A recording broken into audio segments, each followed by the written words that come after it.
No, I think it's an immense privilege to be able to take advantage of the opportunity that was given to me.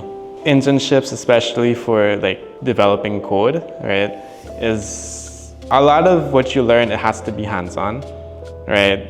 So it's not like observation will actually teach you anything. The approach that was taken with me was to throw me into some easy, well, challenging projects that weren't mission critical. And those projects, some of them took off, some of them didn't.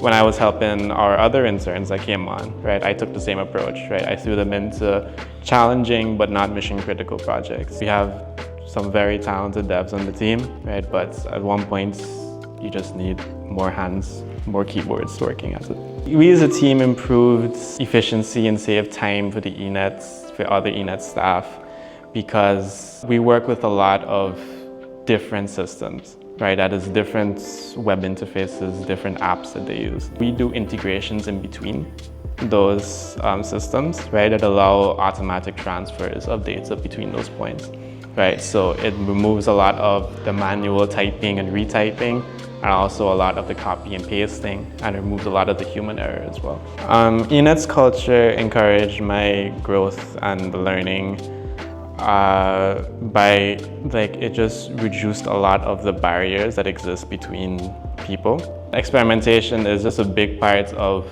software development in general. Like that kind of personality trait of being willing to experiment, right, is just what is bred into good software developers nowadays. I had the opportunity to attend TDX, which is a Salesforce developer conference, right? And that was a wild experience and a wild opportunity as well.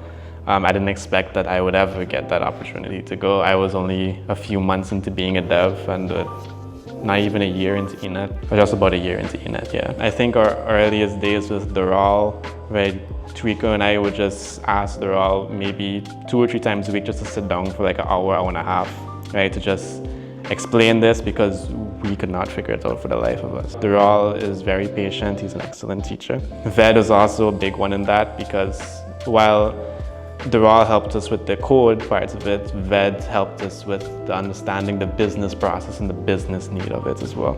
I think I'm very lucky to be where I am, right? And I feel like I have to make the most of it now that I have it.